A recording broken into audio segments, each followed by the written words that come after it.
Hey, what's up to the point, listeners? It's Chad Peterman here. Did I fool you? I didn't think so. Mostly because you know that the odds of Chad making this are probably pretty slim. I'm just kidding. Chad, I know you're listening to this, buddy. I'm just giving you a hard time. I'm excited to do this little episode for you guys. It's another little micro episode. And again, it just gives me the opportunity to share some things with you that I get asked frequently from whether it's our customers at Rhino or just people in general. Like a perfect example is we just came off of Rhino X, and I get asked this question by a few different people, which, by the way, Rhino X was an amazing event. If you were there, then you got to experience it. If not, again, don't worry, because we're going to roll out some of these episodes for you guys to hear from some of the speakers. It was, in my opinion, this was the best of the best year. It was our fifth one. So good. So much great information, and you'll be able to see from the upcoming episodes.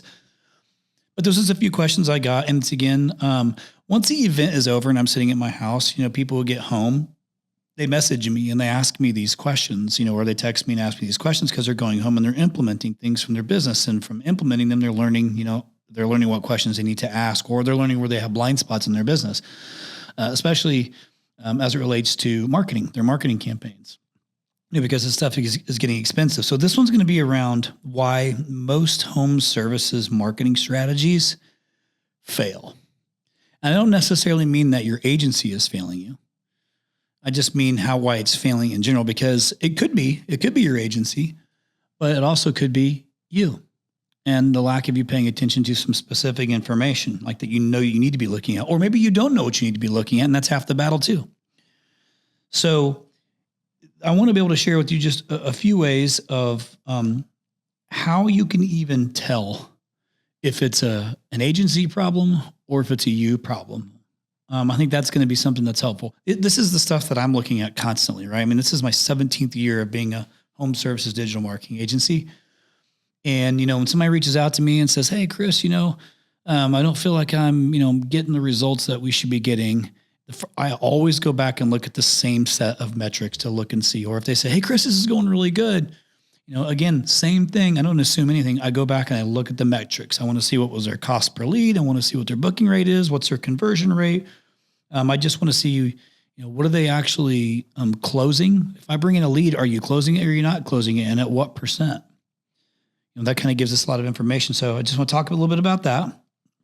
And then, what are, what kind of communication should you expect from your agency, and what kind of communication should you expect from your team, your internal team? Because you can't just receive the information, and then look at your CRM, like your Service Site and House Call Pro, whatever it is you're using, and determine the success of this campaign. Is it a metric? Yeah, but you actually have to dig a little deeper into it. You've heard Chad and I talk about that before. Sometimes you have to chase this stuff down. But why most home services marketing strategies fail is it's the lack of effort to chase down, is this working or is it not working, based on your own numbers. Okay, so let me just go ahead and kick this thing off. Number one, you have to make sure that you understand what your marketing company is reporting to you. A lead isn't just a lead, right? Like, to me, a lead is, and what you're paying an agency like mine to do, is bring in brand new customers.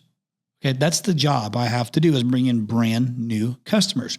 So just because a call comes through for a repair job, for an installation or for a drain cleaning job or whatever, doesn't necessarily mean that it was a new customer that came from your marketing agency. So how do you find those things out? Well, if you have tracking numbers, that's certainly a helpful way to do it. Right. But it might be a repeat customer. It could be a referral customer. Right. And you're not paying an agency for those.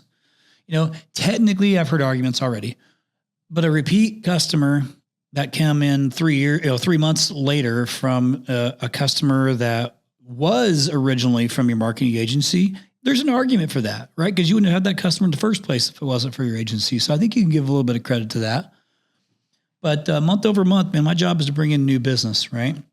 So I want to be able to track every single lead that came in from which source, using your tracking numbers.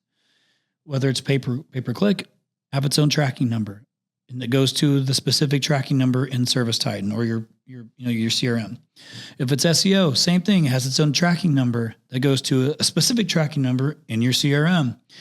Right? If it's branded traffic, right, which is usually a shitload of what you get is, branded, traffic or repeat customers, it can have its own tracking number, right? But plenty of shit sneaks through on the actual agency's tracking lines that would appear, a high level that it's a brand new customer when really it's not. And why this matters, you've heard me talk about this before, but you're making big decisions for your business based on those numbers being accurate, but you're only putting in a certain amount of effort to make sure it's accurate on your end. You see, because a lot of agencies will just take advantage of the situation that you're not paying attention to it. They get all the credit. Really, you're wondering like, well, why the hell doesn't this feel like in my financials that it's as successful as it is? That's why. There's usually a miss right there. So we call that the gap. Okay. I've lived quite a bit of time in that space, right? It's what is showing as a lead on the front end versus what is showing as a lead in the CRM. Right. So again, one of the first things I look at if somebody says, Chris, I feel like something's off. Immediately what I go and look at in the report is the cost per lead. Again, because I know that lead in Rhino terms is a net new customer, no repeat business, no referrals, none of that shit, a straight up net new customer, I can trust that cost per lead number is legit.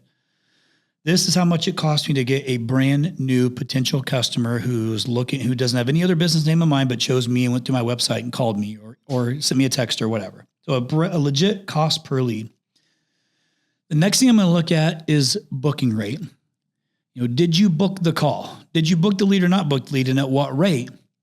Because if you're booking, let me just give you an average across all Rhino clients, 800, 900, somewhere in that number. The average booking rate for net new customers, not your overall booking rate, which hopefully is in the high 80s, low 90s.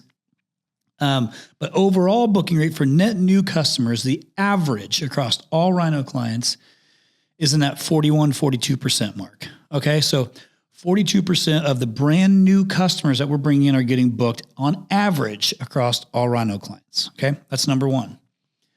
Well, that means 66, 68, whatever, 69, or 60 some odd percent of the customers that are coming in, should be 58%, or you're not booking. So maybe that's a problem, right? You need to make sure you go back and look at, well, is there a problem there? Is it a specific CSR? Can I change that up? Do I need to add some coaching to fix that? It could also be that maybe that there is some validity to like, hey, the lead came in and yes, it was a legit opportunity, but it wasn't the right type of customer. But there's no way that it's that large of a percentage. It's just not. So usually there's a breakdown somewhere. Okay. So cost per lead needs to be a good number and your booking rate needs to be, in my opinion, at least a 41 or 42% on net new customers. Important metric. Most are not reporting to you right now that number. All right. They're just not. So the other piece is, are you converting it? Meaning, what's your close rate? Like I said, if you booked it, that's half the battle, right? Okay, we're booking the client. We sent the technician out to their house, but we didn't close it. All right. So you need to understand your close rate, which will take you to a cost per, a customer acquisition cost, right? Because you'll know, hey, okay, to get to an actual closed customer, I know that number is X. That number is $412. That number is $110, whatever the number is, depending on the type of business you have. And of course, you want to look at the average sale, so you know what's it actually worth to you, to the bottom line. Right now, yes, it takes a little bit of chasing down to do this, but Rhino Tracks 2.0 does that for you automatically. And if you heard one of the other episodes where we rolled out call intelligence, the call intelligence piece that we rolled out actually captures all this shit for you. And most importantly, the biggest pain in my ass these last few years has been trying to figure out if someone internally at your business is fucking with the lead attribution, right? Because it happens so much where people are actually changing. It's crystal clear this is a brand new customer that came in, yet whoever internally at your place will change the lead attribution, which skews the numbers. And again, you heard me say right at the beginning, we're making big decisions banking on these numbers being correct. If they're incorrect and we're making big decisions, well, we're making big decisions on false information, which is bound to hurt the business. Happens all the time. You just hope it doesn't happen at scale.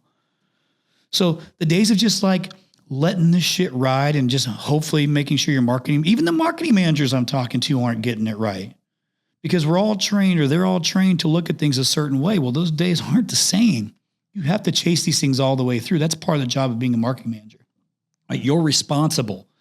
You're responsible for the success of marketing campaigns, right? And ultimately the revenue it brings into the business. So you have to make sure that you demand this type of service internally from whomever's taking lead on it. They have to spend the time with the agencies. I can't tell you still how many people don't even make the reporting calls, but yet you'll want to complain, when it's been 3 months, you haven't made a reporting call and you say, oh, well, we're starting to see a dip here. Well, had you made the call, we would have made this suggestion to you that we were going to make X, Y, Z change, but you never made the call. So we couldn't make the change without your authority. So we didn't make the change. Yet you're going to be pissed at us or your marketing agency. Because even if you're not working with Rhino, you're working with a different agency, the same shit happens. So you have to look at your own accountability on this. But one of the things that's my biggest pet peeve is just making sure, are we all reporting the same thing to you? Transparency is key. I've heard somebody tell me one time or a couple different times, and my competitors love to use this. I just heard a competitor of mine. I had a customer send me a screenshot of what the owner of one of these smaller competitive agencies has done, one that just recently sold, and said, Rhino now uses bots to write all of our content. That is 100% bullshit. And that's how you know that those fucking losers aren't professionals, right? Who still competes like that? Come on, man. You talking shit. It's so old school, right? It's not true. But at the end of the day, the point is that's who you're going to believe. If they're willing to talk shit like that, what are they willing to do to you to make sure they keep you even when shit's, not going great? Well, they might manipulate something, right? So how do we keep all this shit even? All right. As long as you track everything with these tracking numbers, you know exactly what metrics to look at every single month. And you look at those same metrics month over month. What's my pay per click? Cost per lead. What's my SEO? Cost per lead. If you're doing social media campaigns, what's my social media cost per lead? How is my team performing on it? What's my booking rate on the PPC cost per lead? What's my conversion rate on the PPC cost per lead? What's my average sale on the cost per lead? That's the shit you got to know. If you know that number and it's going good, you can scale these businesses as long as you got a good recruiting plan in place, to keep staffing to support it. So you have to have a marketing partner who can support you in these things, because I get it. You might be saying, well, Chris, that's a fuckload of work and I don't have a marketing manager. Well, this is where having an agency who can scale with you is why you choose agencies. And I'm going to lean on Rhino because that's what I built here. That's what we've built here. The whole reason I brought on a private equity partner is not for my competitors to use it against me to say, oh, Chris sold the business, now they suck. No, motherfucker. What I did was I brought on a private equity partner so I could scale this thing to be able to keep up with exactly what you all need, in the home services space. So I could set the tone for, hey, man, there's the bar set. Everybody else catch up to that bar, because that's what this industry deserves. These are the people that I love, industry that I love. This is what they need from us, because most don't get it. Now we're all playing on equal playing field. So that's the reasoning for doing all these things. And you think about this, I'll wrap this little tangent up. So think about the human beings impacted by these decisions.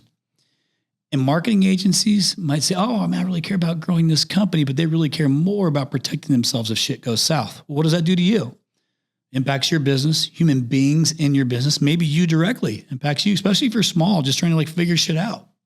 When cash flow's tight and you're banking on that month's marketing working, and you only got a few months that you might be able to shit the bed, but you need to make some money. So, my hope here is, from listening to this episode, if you take nothing else away from this, that you have great communication with your agency. I mean, great. Don't half-ass it. Great communication. Okay. You trust them. And how you build that trust is through great communication and believing the data that they give you. The cost per lead is accurate. The booking rate is accurate. The conversion rate is accurate. The average sale per lead source, PPC, SEO, whatever you fill in the blank, is accurate. So you know how your agency is performing month over month, and you know how you are performing month over month, and you know exactly to the revenue dollar how that's impacting your business. And I promise you, might sound like a pain in the ass, but once you kind of get in the habit of doing it, it becomes very easy. It becomes very simple. And when I think about this, Tommy, I was texting with Tommy Mello earlier today. I was just talking about a different business I'm looking at buying. And we were talking about those exact same 4 things that he looks at, from the marketing perspective in these businesses. This is the same shit. Like, this isn't revolutionary. It's just doing it. So hopefully this is just a little reminder for you, like, hey, it's the beginning of the year still. We're still in Q1. Plenty of time to get this shit squared away. I know how it goes, man, especially if you're going to all these different, meetings, or these different conferences and stuff, and you're learning a bunch of shit, you're trying to implement it, and you're like, fuck, this isn't something I can implement now too. I'm working on X, Y, Z. I understand, but an agency, if you let them know, hey, this is what I'm trying to get to. This is what Chris said. Can you get me there? Do that. Use me. I'll be your scapegoat. I don't mind doing it. So take control of your marketing accountability. Take control of it. Okay. Because all these agencies need to be stepping up and doing this on your behalf. And listen, I don't give a shit how many people say, oh, I have an exclusive partnership with ServiceTitan. All the shit that you need, all this agencies need, we can get from ServiceTitan. I don't fucking care what anybody says. As long as I can get into ServiceTitan and get an API feedback that can connect the revenue and the revenue and close rates to your sales back to the lead channel, I can give you everything I just said I wanted you to get. Everything. Not difficult. So having full integration, even though I have it, like, well, what does that mean? I don't fucking care. That's the information I need to know how to scale these businesses. Now, some of you might argue, oh, there's so much more in there too, like rehash and shit like that. I'm not saying it's not important. I'm just talking about when you hire an agency, the job is to bring in net new customers and track it all the way through. So that way, even if you don't have somebody in a marketing manager role, exactly how it's performing from every single lead source. Got it? So hopefully this is helpful. My rant is over. I'm going to go ahead and get my ass back to work on figuring more shit out for you. But hopefully that helps. And I always appreciate you guys listening. And listen, again, we still have three more quarters to go in a month, the month of March. And, I'm all praying for you HVAC guys too, for the heat to come quick. We hit our first 90-degree day already here in Phoenix, Arizona, which meant we were off to the races. We saw installs come in, all kinds of shit. I hope the same thing happens to you. And for all the plumbers out there, I hope there's a lot of clogged drains. For all you electricians, I hope there's a lot of sub panels. I keep going. But I appreciate all you guys and all you always listening. You got to do everything, but you got to do something. No 0 days.